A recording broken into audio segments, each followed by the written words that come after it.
बोलिए सद्गुरुदेव की जय। साहेब, सृजन काल से मनुष्य एक तत्व की खोज कर रहा है। इंसान ने काफी तरक्की की, बहुत तरक्की की। इतिहास में आदि मानव की पूरी व्याख्या है कैसा था,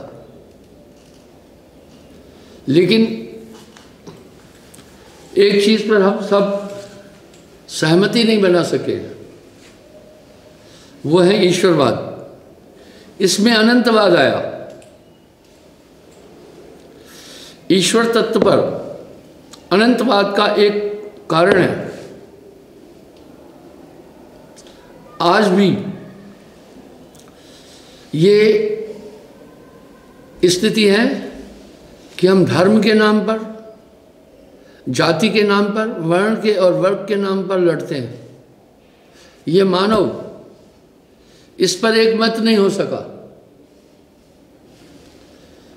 धर्म में विविधता, अनंतवाद एक स्वार्थ के कारण आया। जैसे मैं अक्सर एक बात कहता हूं, जब देश आजाद हुआ तो केवल 3 पार्टियां थी, कांग्रेस, जनसंघ और कम्युनिस्ट पार्टी। आज हजारों पार्टियां हैं। वजह, जब उन्हीं पार्टियों से निकले हुए लोग अलग अपना अस्तित्व स्थापित करने में जुटे, उन्होंने देखा वहां हमें नंबर नहीं मिलेगा। इस तरह ईश्वर में अनंतवाद स्वार्थ के कारण आया। कुछ स्वार्थी तबकों ने ईश्वर में अनंतवाद किया। अब साहब का एक शब्द बहुत गौर करने योग्य है। भाई रे दुई जगदीश कहां से आए? कहो कवन ने भरमाया। ये किसने भरमाया है? अल्लाह राम करीम केसो हरि हजरत नाम धराया। वाह, अलग अलग भाषाओं में अलग अलग नाम हुए।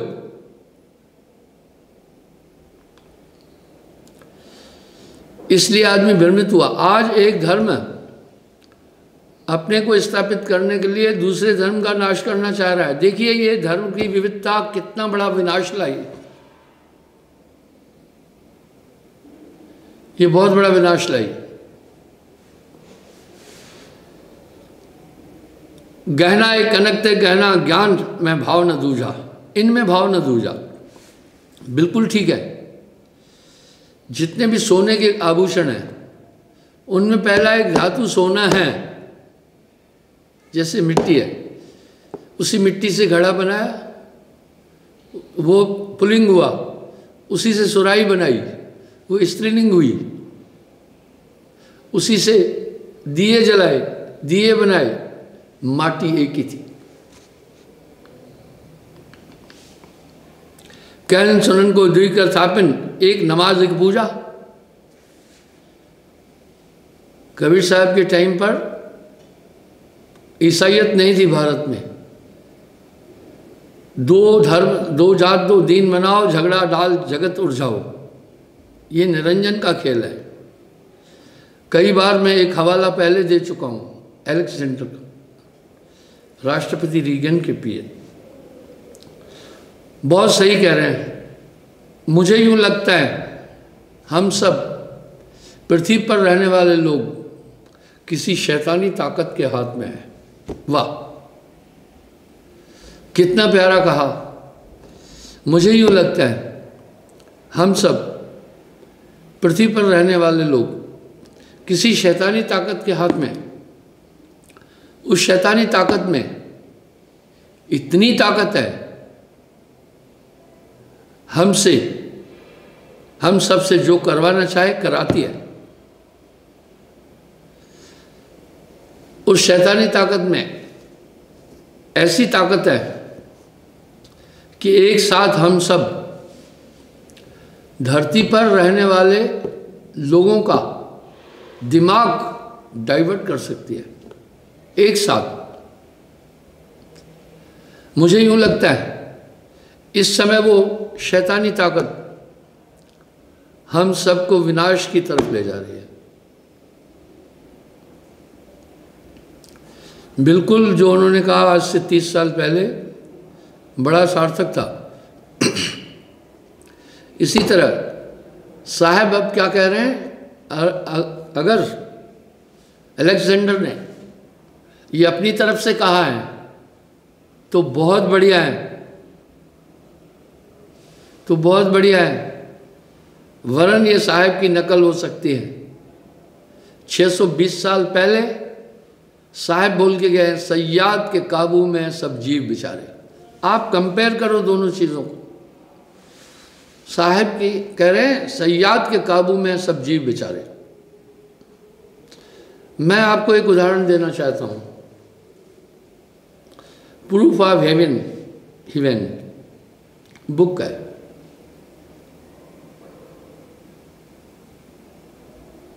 वो डॉक्टर अलेक्जेंडर ने वो भी लिखी है। जो मैं ध्यान तत्व बोलता हूं कि शून्य में पहुंचते हैं, उसमें उसने उन पूरे तत्वों की व्याख्या की है। वो 2008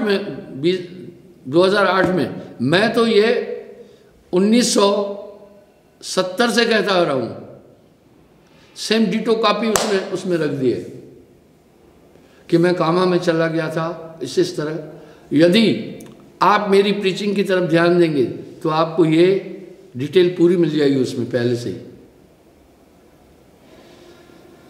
तो संभवतः अलेक्जेंडर ने ये बात साहब की वाणी से कही होगी। अगर अपनी तरफ से कही है तो बहुत बड़ी बात कह दी है। यक लोक व यक वेद, दो दरिया के किनारे, सयाद के काबू में सब जीव बेचारे। हम सब एक शैतानी ताकत के हाथ में है, वो हमसे जो चाहे कराती है। अब यहाँ साहब कह रहे हैं, मने आए काल कराला, जीव नचाए करे बेहाला, जीव के संग मन काल को वासा, अज्ञानी नर गह विश्वासा। तो वो बड़ी शातिर ताकत है, वो ये भिन्नता ला रही है।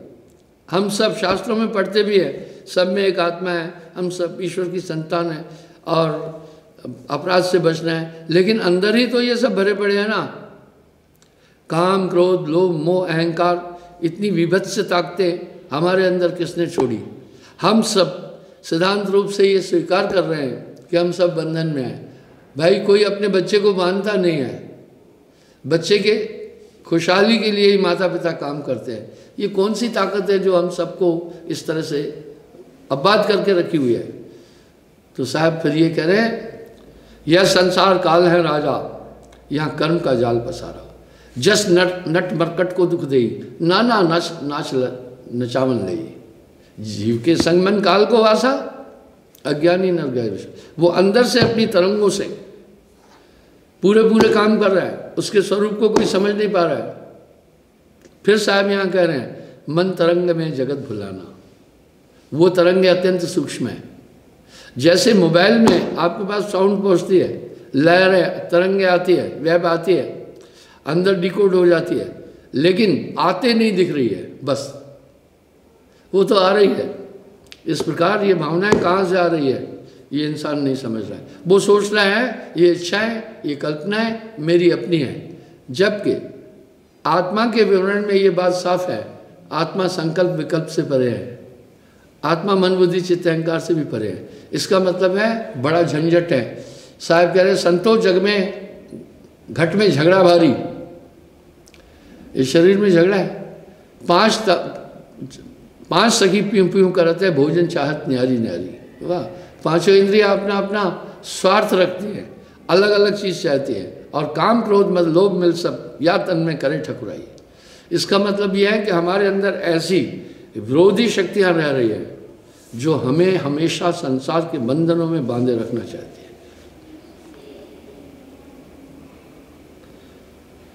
वही महादेव, वही मोहम्मद, ब्रह्मा आदम कहिए, बार बार इसी का उल्लेख कर रहे हैं अपनी वाणी में। वही महादेव, वही मोहम्मद, ब्रह्मा आदम कहिए। अब कुछ लोग एक उक्ति बोलते हैं, कहते हैं मक्के में शिवलिंग है। आप थोड़ा विचार तो करें ना। कह रहे भाई मक्के में शिवलिंग है, ये मैं नहीं कह रहा हूँ, लोग कह रहे हैं। अब यहाँ साहब क्या कह रहे हैं, वही महादेव वही मोहम्मद ब्रह्मा आदम कहिए, को हिंदू को तुर्क कहावे, एक जमीन पर रहिए।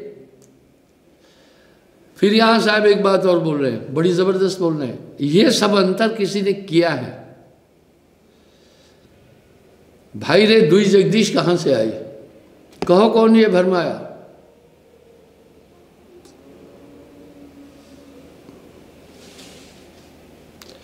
वेद किताब पढ़े वे कुतबा, वे मौलाना वे पांडे, वैगर वैगर नाम धराए एक माटी के भांडे। कहे कबीर ये दोनों भूले राम के तो ना पाया, वे खसी वे गाय कटावे बदही जन्म गवाया। लक्ष 84 नाना भाषण सो सब सर्वभव माटी। हाँ, जितने भी लोग मर गए वो सड़के मिट्टी बन गए। एक पाठ सकल पैठाए छूत ले दो काकी, और सबका माँ का रस पिता का बिंदु। आज तो वैज्ञानिक लोग स्पर्म में शुक्राणु है या नहीं, ये खुरदूरबीनों से, माइक्रोस्कोप दूरबीनों से देखकर बता रहे हैं। ओवम में क्या गड़बड़ है ये भी बता रहे हैं। जर्म्स बन रहे हैं या नहीं ये भी बता रहे हैं। अधिकतर क्या होता है सुनिए, चाहे डॉक्टर कोई भी दवा दे, पर इस बात को ध्यान से सुनना। काफ़ी लोग मेरे पास भी आते हैं, 10 साल हो गए संतान नहीं है, शादी हुए। पूछता हूँ भाई चेकअप कराया, तो बोले हाँ। तो कोई कहता है बीज में शुक्राणु नहीं बनते। अब सवाल उठा शुक्राणु क्यों नहीं बन रहे, आइए इस पर बता रहा हूँ। लोग नहीं समझ पा रहे हैं इस बात को। डॉक्टर लोग तो अपनी कोशिश से चाहते हैं रोग की निवृत्ति, पर पूरी हद तक नहीं पहुंच पा रहे। अब साहब क्या कह रहे हैं, गया पुरुष जब खाई खटाई, गई मेहरारू जब खाई मिठाई। इसका मतलब है जब पुरुष खटाई का अधिक प्रयोग करेगा तो उसके बीज में शुक्राणु नहीं बन पाएंगे। ऐसा क्यों? हम सब जो कुछ खाते हैं उसी से खून बनता है। इसका मतलब है हमारे खून में हमारे आहार का अंश है, और खून से ही मांस बनता है, मांस से मंजा बनती है, मंजा से अस्थियां बनती है, अस्थियों से बीज बनता है। इसका मतलब जो आपने खाया आपके बीज में उसका अंश आएगा। जैसे दूध है, आपने पशु को क्या खिलाया, गाय को, अगर आपने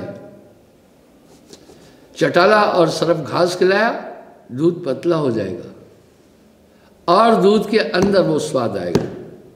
आप मुझे कोई भी दूध देना, मैं आपको बता दूंगा आपने पशु को क्या खिलाया। इसी तरह मधुमक्खी है, जिस भी फूल का रस लेती है उसका उस शहद में स्वाद होता है।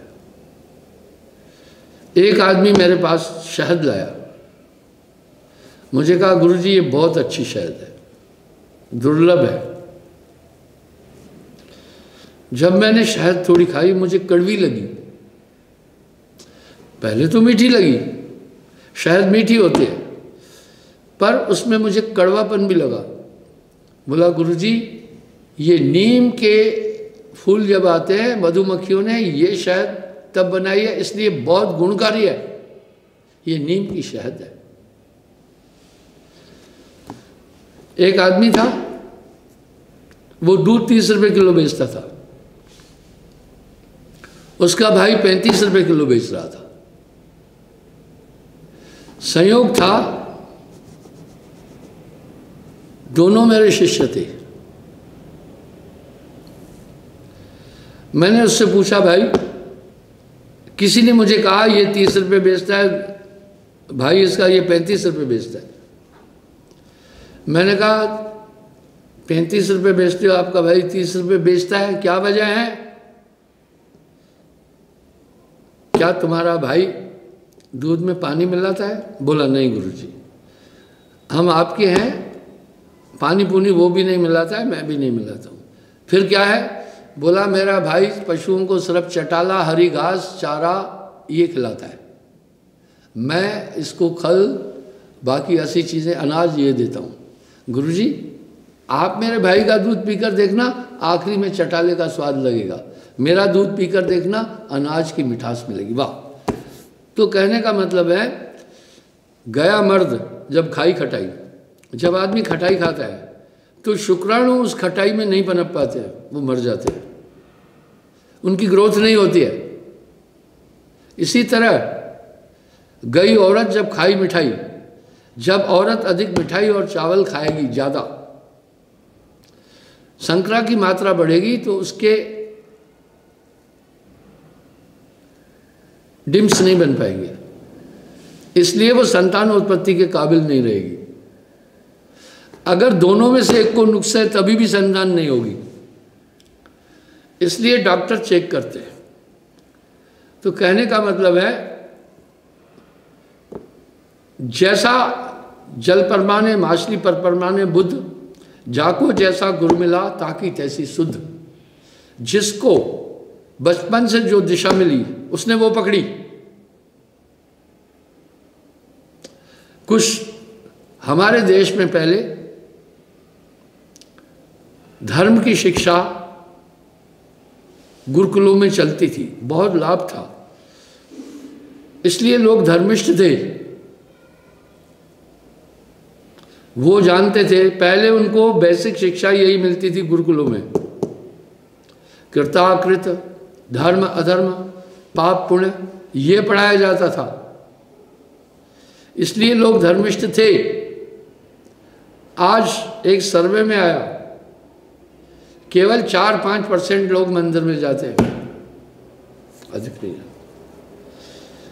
इसकी तुलना में मुसलमानों को मदरसे में पहले धार्मिक शिक्षा दी जा रही है, उसको आप किसी भी एंगल से देखें, उनको धार्मिक घुट्टी घोट करके पिलाई जाती है। हम सब अपने बच्चों को अंग्रेजी स्कूल में पढ़ाने से बहुत बड़ापन समझते हैं। हम अंग्रेजी भाषा का मैं विरोध नहीं करता हूँ, इंग्लिश इज इंटरनेशनल लैंग्वेज, मैं मानता हूँ, उन्होंने फैला दिया, पर आपको आश्चर्य लगेगा, हम भारतीय अंग्रेजी के पीछे खूब दौड़ रहे हैं। वजह यह है, हमारा पोषण अपनी मातृभाषा में हुआ है, हमारी थिंकिंग अपनी मातृभाषा में है। चाहे आप कितनी भी अंग्रेजी सोच लेना, सीख लेना, तो आप, लेकिन आपका चिंतन बेसिक अपनी मातृभाषा में होगा। मैं आपको बताता हूँ, जर्मन में भी मेरे लोग हैं, जर्मनिस्ट जो है, जर्मन के जो है लोग, वो अंग्रेजी से बहुत नफरत करते हैं, वो नहीं अंग्रेजी लेते हैं। मैं फ्रांस में भी रहा, जो फ्रेंच लैंग्वेज वाले हैं वो भी अंग्रेजी को स्वीकार नहीं करते। इस तरह मैं यूक्रेन, रशिया का अंगूठा पहले वहाँ गया, वो लोग अपनी मातृभाषा को बोलते हैं। यूरोप में बहुत से देश हैं जो इंग्लिश को स्वीकार नहीं करते, अपनी मातृभाषा की तरफ उनकी तहरीर और ध्यान है। मेरे कहने का ये अभिप्राय है कि जैसा हमको बचपन में शिक्षा मिली, संस्कार मिले, हम वैसे बन गए। अब हम बच्चों को धार्मिक शिक्षा दे ही नहीं रहे, आत्मा और मोक्ष के लिए बता ही नहीं रहे। अभी शिक्षा पहले ज्ञान वर्धन के लिए थी, आज शिक्षा धन वर्धन का साधन बन गई है। बच्चे को पढ़ाना है, बहुत कम बच्चे हैं जो ग्रेजुएशन करते हैं। +2 के बाद कोई टेक्निकल साइड में जाता है, कोई मेडिकल साइड में जाता है, कोई इंजीनियरिंग में जाता है, कोई कॉमर्स साइड में जाता है, कोई सीए की तरफ भगता है। ये चीज़ें हो रही है। हमने अपनी मूल शिक्षा को भूला, जबकि दुनिया का सबसे प्राचीन धर्म ग्रंथ वेदास है। हालांकि वेद भी निरंजन तक बोल रहे हैं, आगे बोल रहे हैं नेति नेति नेति, लेकिन उसमें जीवन पद्धति बड़ी शानदार है, सुंदर है। आचरण कैसे रहना है, कर्म क्या है, कुकर्म क्या है, धर्म क्या है, अधर्म क्या है। तो साहब अभी यहाँ क्या कह रहे हैं, सब, जबकि हमारा वेद तो कह रहा है आत्मवतम सर्वभूतेषु, सभी में एक ही आत्मा है। हमारी वैदिक शिक्षा ये है और सिद्धांत है अहिंसा, और अहिंसा परमो धर्म है और सत्य है, रहती है ये चीज़ें। लेकिन जब हम उस तरफ नहीं जा रहे हैं तो हम मांसाहारी हो गए। बड़ा आश्चर्य होता है ये सुनकर, ये एक अहिंसावादी देश है। भला ये बताओ, कुछ लोग क्या करते हैं, जीव पर दया आई, ठीक है, व्हेल को उठाकर पानी में डाल दिया, बड़ा अच्छा काम किया। तुम मछली तो खा रहे हो, तुम दयालु कहाँ से हुए? तुम्हारी दया तो वैसे ही हुई जैसे घड़ियाली आंसू। इसलिए ये धर्म कह रहा है किसी भी जीव को नहीं मारना, बहुत उत्तम चीज़ दे रहा है, और सत्य ही सबसे बड़ी चीज़ है। दो चीज़ों को धारण करके इंसान दुनिया से अलग हो जाएगा। तो आइए, धर्म में अनंतवाद क्यों आया? अनंतवाद आया जैसे राजनीति में बहुत अनंतवाद आ गया, वो इसलिए सब अपना अपना अर्थ सिद्ध कर रहे हैं। अब यहाँ साहब ये बात बोल रहे हैं, भाई रे दुई जगदीश कहाँ से आया? ये कहाँ से आए? दो कहो कौन ये भरमाया? बड़ा सुंदर उदाहरण दे रहे हैं। मिट्टी की एक चुटकी आप उठाना, उसमें उन योद्धाओं का ये मुर्दा खाना है। संतो ये जग मुर्दा खाना। अगर हर 1.5 मिनट में एक आदमी का जन्म हो रहा है तो हर 3 मिनट में भी आदमी मर रहा है, तो कितने लोग मर रहे हैं? चाहे गाड़ो, चाहे जलाओ, चाहे बहंत, चाहे लुटंत, आखिर में तो वो सब मिट्टी बन रहा है ना। इस मिट्टी के अंदर न जाने कितने महारथियों की अर्थी है। इस मिट्टी में इंसान ने जो खाया उसमें आयरन था, उसकी बॉडी में कैल्शियम है, बाकी सभी तत्व है, वो सब मिट्टी में मिले, मिट्टी से उत्पन्न हुए। जब हम दोबारा खा रहे हैं तो वही चीज़ हमारी बॉडी में फिर वापस आ रही है। क्या बात है। इस तरह साहब कह रहे हैं, 184 नाना बासन सो सर्वयो माटी। नाना बासन, बासन बर्तन को कहते हैं, वो सब मिट्टी हो जाते हैं। इसलिए एक पाठ सकल बैठा है छूत धोखा की, छूत पर भी हमला साहब कर रहे हैं। तो बंधुओं, कहने का मतलब है हर बात के बाद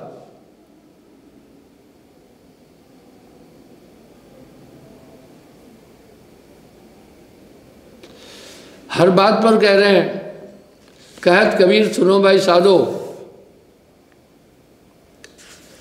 साधो, इस पर विचार करो, इस पे साधो। द्विज जगदीश कहाँ से आया? कहो कौन ये भरमाया?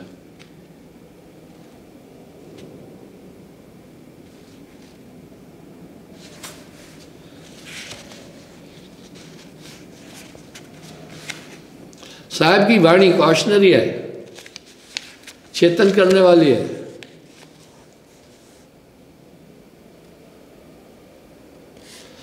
अब आत्म तत्व पर भी तो साहब आ रहे हैं।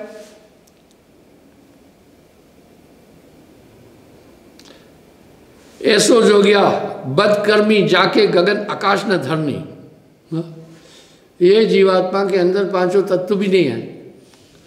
चलो, एक संकेत बड़ा अच्छा मिल रहा है हमें कि आत्मा अविनाशी है। इस सिद्धांत को हम सब ने मान लिया। इस बात को सिद्धांत रूप में हम सब ने मान लिया, आत्मा अविनाशी है। अब नाश को समझना होगा। नाश क्या है? स्वरूप का, हालांकि संसार में कुछ भी नाशवान नहीं है। आपको ध्यान होगा, मैंने उत्पत्ति और प्रलय के विषय में कई जगह उल्लेख किया है। संसार में कुछ नाश नहीं होता, अपना स्वरूप होता है बस। घड़ा टूट गया, हम कहते ओ घड़ा टूट गया, कुछ नहीं टूटा, वो तो माटी पहले ही था, अभी भी माटी हो जाए। जब अभिमन्यु की मृत्यु हुई, अर्जुन बड़े व्यथित हुए, बहुत व्यथित हुए, कहा अब युद्ध नहीं करना है। वासुदेव कृष्ण ने काफी ज्ञान दिया, कहा हे अजामबाव सुनो, तुम किसका शोक कर रहे हो? कुछ भी तो खत्म नहीं हुआ, ये पंच भौतिक शरीर है, इसका जल में चला गया, जब जलाया तो आप देखो चल रहा है, क्या जल रहा है? जल रहा है, मिट्टी में समा गई, पवन में चली गई, शून्य में समाई। आत्मा अपने कृत के अनुसार दूसरे शरीर को धारण करने गई। जैसे ये अर्जुन आदमी पुराने वस्त्रों को त्याग कर नए वस्त्रों को धारण करता है, इसी प्रकार आत्मा इस शरीर रूपी चोले को त्याग कर कर्मानुकूल दूसरे शरीर को प्राप्त करता है। कुछ नहीं गया। वाह! यानी अब साहब और ऋग्वेद में महाप्रलय का वर्णन है। जिस सिद्धांत से संसार सृजित हुआ उसी सिद्धांत से एंड होगा। शून्य में रचो संसारा, और निरंजन का वास भी शून्य में है। निरंजन का वास भी शून्य में। वो शून्य की एक एनर्जी थी, वही ईश्वरीय ताकत है। इसलिए कह रहे हैं परमात्मा कण कण में रमा हुआ है। वाह! कण कण में कैसे रमा है, आइए देखते हैं। वो शून्य से आकाश तत्व की उत्पत्ति हुई। शून्य खुद कुछ नहीं थी, शून्य में तीन लोक बने, शून्य में सकल संसार है। शून्य कुछ नहीं थी, शून्य तो शून्य थी। शून्य खुद एक तत्व है, उसमें निरंजन समाया। गुप्त भयोपन संग सबके मन निरंजन जानिए। शून्य, उसी शून्य से, शून्य के प्रमथन से ही आकाश की उत्पत्ति हुई। बिल्कुल जैसे ये शरीर चल रहा है, हम श्वास के द्वारा चल रहा है, इसलिए वो निरंजन कैसे सब में समाया है परमात्मा कण कण में, वो सुने। वैज्ञानिक तथ्य है। उस शून्य से आकाश की उत्पत्ति हुई। आपको अगर आकाश तत्व देखना है तो आप ध्यान में आकाश तत्व देख सकते हैं। आकाश का रंग काला। जब ध्यान में बैठेंगे आपको अपने कपाट में ही कुछ चीजें मूवमेंट करती हुई नजर आएगी, जैसे कुछ लहरें अंधकार की, वो आकाश तत्व है। मैंने आकाश तत्व इन आंखों से भी देखा है। आप कहेंगे कैसे देखा? बहुत कम लोग देख पाते हैं आकाश तत्व को। भोपाल में एक ताजमहल है। भोपाल में एक ताजमहल है। दरअसल वो ताजमहल एक किला था।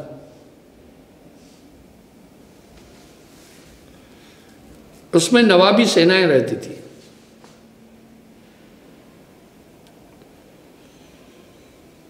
उसके दरवाजे भी बहुत जबरदस्त थे। वो करीब 12-13 एकड़ में से भी ज्यादा जगह में है। कुछ लोग तल घरों में भी रहते हैं उनमें। उसकी 2-3 मंजिलें भी है, बहुत विशाल है वो ताजमहल। कहते हैं उसके अंदर तलों में जो आगे जाता है वो कभी वापस नहीं आ पाता है फिर। और उसमें कुछ रास्ते भी हैं जाकर के दूर निकलते हैं, क्योंकि युद्ध में परास्त होने के लिए बाद वो सेनाएं फिर विड्रॉ करती थी उस गुप्त मार्ग से, गुफाओं से दूसरे स्थान निकल जाती थी। जब विड्रॉ करती थी, जब लगता था अब हम पराजित हो रहे हैं। दरवाजे भी बड़े मजबूत हैं अभी भी, इतने बड़े बड़े उसमें सुए और वो लगे हुए हैं छेनियाँ, ताकि हाथी भी उसको टक्कर नहीं मार सके। बहुत ऊंचे दरवाजे हैं उसके, अभी भी मौजूद हैं, वो बहुत पुराना है वो। तो मेरा एक रिश्तेदार भी उसमें रहता था, तलघर में, बुआ का लड़का था। तो उसने मुझे कहा इस पर्दे के आगे नहीं जाना, ये वो ताजमहल है, आप देख रहे हैं, बड़ा भव्य है। इसका गेट भी थोड़ा ऊंचा करो, गेट ये बड़ा प्राचीन है। मैंने कहा आगे क्यों नहीं जाना? बोला जो इसके आगे जाता है वो वापस नहीं आता है। मुझ में कौतुक हुआ।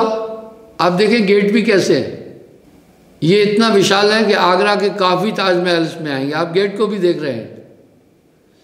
मुझे कहा जो इसमें जाता है फिर वापस नहीं आता है। मैंने कहा हमें अपन चलते हैं। मैंने एक टार्च पकड़ी, उसने मुझे कहा भैया मत जाओ, ये किंवदंती नहीं है, वास्तविकता है। जो इसमें जाता है फिर रिटर्न नहीं आता है। मैं उसमें घुसा। अब मैंने क्या अपनाया, एक दीवार, जैसे जैसे थोड़ा मैं आगे बढ़ा रोशनी जीरो होती गई। थोड़ा आगे जाने के बाद बहुत अंधकार आया, उसमें टार्च भी काम नहीं कर रही थी, उसमें टार्च काम नहीं कर रही थी। टार्च ऐसे लग रहा था बस यहां तक जा रहा, अंधेरे को नहीं भेदन कर पा रही थी। अब मुझे यूं लगने लगा जैसे मेरा सर घूम रहा है।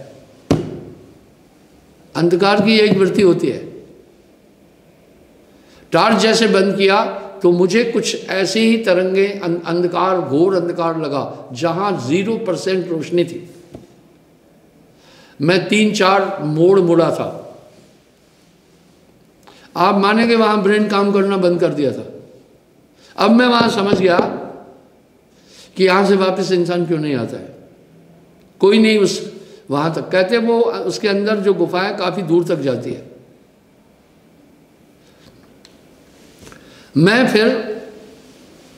मैंने वहां अनुभव किया अंधकार दिमाग को काफी ज्यादा प्रभावित करता है। उस अंधकार में, उस अंधकार की तरंगे मैं देख रहा था कैसा था। आंख खुली होने के बाद भी लग रहा था कि कुछ नहीं है।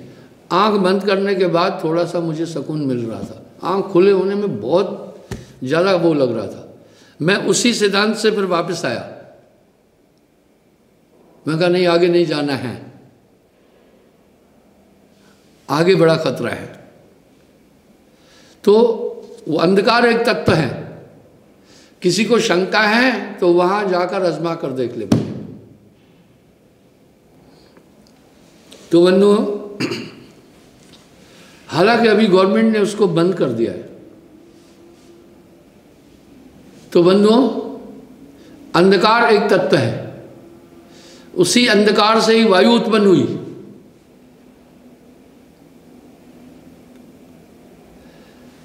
आकाश, और इसलिए वैज्ञानिक कह रहे हैं the black matter is the base of the creation. आकाश तत्व और वायु के वेग से ही अग्नि उत्पन्न हुई। जो भी चलेगा उस पर हीट होगी, उससे अग्नि उत्पन्न हुई। आकाश ज्यों का त्यों स्थिर रहा। और 90% इस पूरे ब्रह्मांड में अंधकार है। जो ब्लैक मैटर है 90% है। सिर्फ 10% इस ब्रह्मांड के हिस्से को सूर्य प्रकाशित करता है दिए की तरह। 90% अंधकार रहता है। अब वायु आकाश तत्व के घर्षण से ही अग्नि हुई। आकाश तत्व ज्यों का त्यों रहा। अब वायु और अग्नि के संपर्क से ही जल उत्पन्न हुआ, इसलिए जल रहा है जल। जल से पृथ्वी की उत्पत्ति हुई। क्षीर तोड़ और जस परत मलाई, पृथ्वी से फिर ये सब चीजें आई। ये एक एनर्जी थी। इस तरह से वो ताकत कण कण में मिली। ये है सिद्धांत। लोग व्याख्या तो करते हैं लेकिन व्याख्या क्लियर नहीं होती है, इसलिए अगला आदमी कहता है छोड़ो यार ये सब मनगढ़ंत चीजें हैं। और डिस्ट्रीब्यूशन भी इसी तरह होती है। डॉक्टर सैमुअल की थ्योरी भी कहती है जल की मात्रा अधिक हो जाएगी और पृथ्वी उसमें लय हो जाएगी। कैसे होगी? साहेब वाणी में भी कह रहे हैं 100 योजन तक समुद्र की लहरें उठेगी।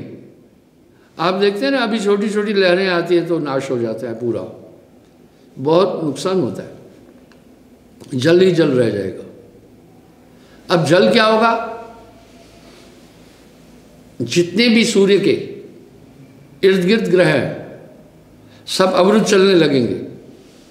सूर्य इतना नजदीक आएगा कि धरती का तापमान लाखों डिग्री सेल्सियस होगा और पूरा पानी वाष्प बन जाएगा।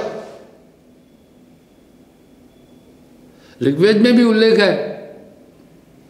इस तरह ये आपस में ग्रह जोरदार टक्कर मारेंगे, भयंकर आवाजें होगी। अचानक रात हो जाएगी, 12 दिन हो जाएगा 12 बजे, रात के 12 बजे अचानक रात में सूर्य निकल आएगा। एक नहीं कई सूर्य दिखेंगे, ऐसा उल्लेख है। तो बंधुओं, तो जल को फिर अग्नि शोषित कर लेगी। सूर्य गैसें, हवा सूर्य को शांत कर देगी और आकाश फिर वायु को अपने में विलोम कर देगा और आकाश तत्व को शून्य अपने में समा देगी। ये संसार पूरा इसी सिद्धांत से लय होगा, इसी सिद्धांत से बना है। फिर इसमें कुछ भी नित्य नहीं है। लेकिन वो क्या है? आगे साहेब वाणी में बोल रहे हैं, हाथ न पाँव, हाथ न बाके, पाँव न बाके, रूप न बाके रेखा, बिना हट हटवाई लावे करे ब्याही लेखा, कर्म न बाके, धर्म न बाके, जोग न बाके, जुक्ति। आत्मा इन सब से परे, वो नित्य है। इसलिए ये विनाश होता है कि 5 तत्व एक दूसरे के घातक है और सृजक भी है।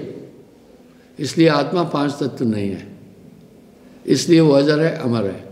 आप जब तक इन 5 तत्वों के शरीर को धारण करते रहेंगे तब तक आप दुखी हैं। तभी तो साहब कह रहे हैं तन दर्द सुखिया कोई ने देखा, जो देखा वो दुखिया। शरीर धारण करना एक बहुत बड़ा दंड है। यहाँ साहब कह रहे हैं देह धरे का दंड है, भुगतत हैं सबको है, ज्ञानी भुगतत ज्ञान से, मूर्ख भुगतत हुए। ईसा मसीह जी ने भी कहा है हम सब अपने पापों के कारण इस शरीर में हैं। तो कहने का मतलब है भाइयों, इसलिए एक लक्ष्य है कि इस मानव तन को प्राप्त करके हम आत्मा को अपने निज रूप तक ले जाएं। पुनर्जन्म न विद्यते, जन्मना मरना सबसे बड़ा दुख है। इसलिए मोक्ष ही इस मानव जीवन का लक्ष्य है। यह तन का फल विषय न भाई, भजो नाम सब काज प्याई। अच्छा, समय हो रहा है, कल पुनः मैं हाजिर हो जाऊंगा साहेब।